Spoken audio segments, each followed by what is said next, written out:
Hi guys, so today we're going to look at the topic that we talked about yesterday, which is applying the quadratics to real life situations. The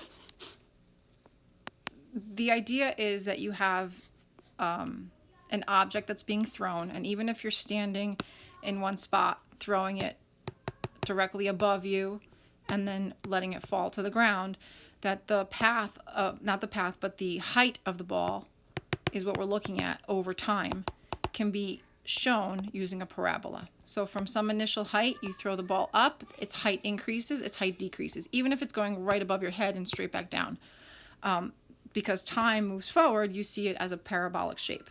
You'll either see a parabola like this, or you'll see it start at 0 if the height of the ball or the object is at 0 and then increases and then hits the ground.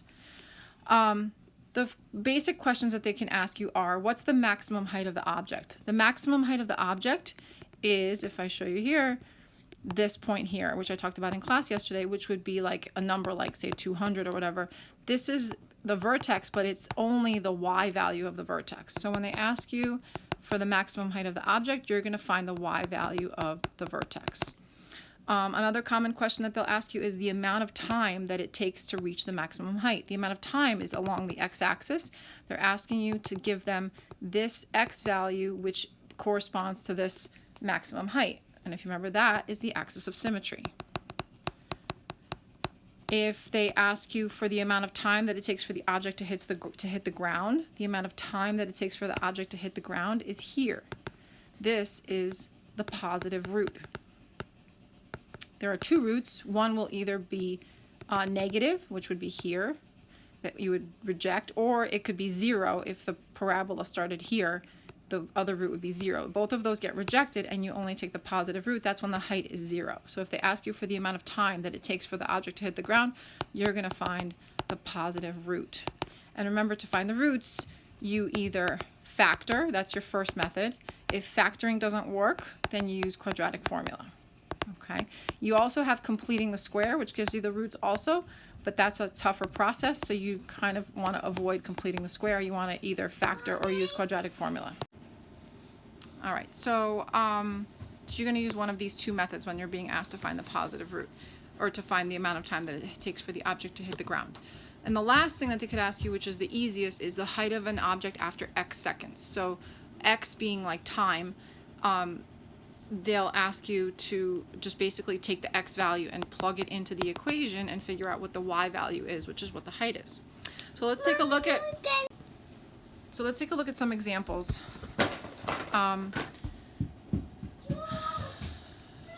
Example 1, a ball is tossed from the air into the air from ground level at an initial upward velocity of 144 feet per second. The height of the ball after t seconds is modeled by the function h of t equals negative 16t squared plus 144t. So I mentioned yesterday that you're always going to be given this equation, and the equation's always going to look like this. V of t equals, and there's going to be a number that's a negative number depending on what units they're using. It represents the force of gravity, so it's a physics related number. If they're in feet, then you'll see the number negative 16 because it relates to the force of gravity. If it's in meters, it'll be negative 4.9. So that number will vary. No. And then it'll be t squared. And then there's going to be a number times t, which is the velocity. V is the velocity of the object, plus c. And c, the constant, is the initial height of the object being thrown. Okay? Which makes sense because we know is the y-intercept when we look at a graph. So the initial height of the ball would be on the y-axis, which is when time is 0. So in this problem, they're giving you this function. Notice that the initial height is, the c value here is 0 because the height of the ball in the beginning is from ground level. So the height is 0. So for part A, they ask you a simple, what is the height of the ball after 3 seconds? This is time, so you're going to plug this in for t. They're basically asking you t is 3, plug it into the function. So you're going to go negative 16 times 3 squared plus 144 times 3. And when you put that in your calculator, you're going to get, so you're going to get 288. So this means that 288 feet is the height of the ball after 3 seconds. The next question, what is the maximum height attained by the ball? So that means that they're asking you, this is from a height of 0, they're asking you for this highest point. That is the y value that corresponds to the y value of the vertex. That's what we need to find here. When they ask you what's the maximum height, you want the y value of the vertex. If you remember from earlier this unit, to find the y value of the vertex, you have to first find the axis of symmetry. X equals negative b over 2a.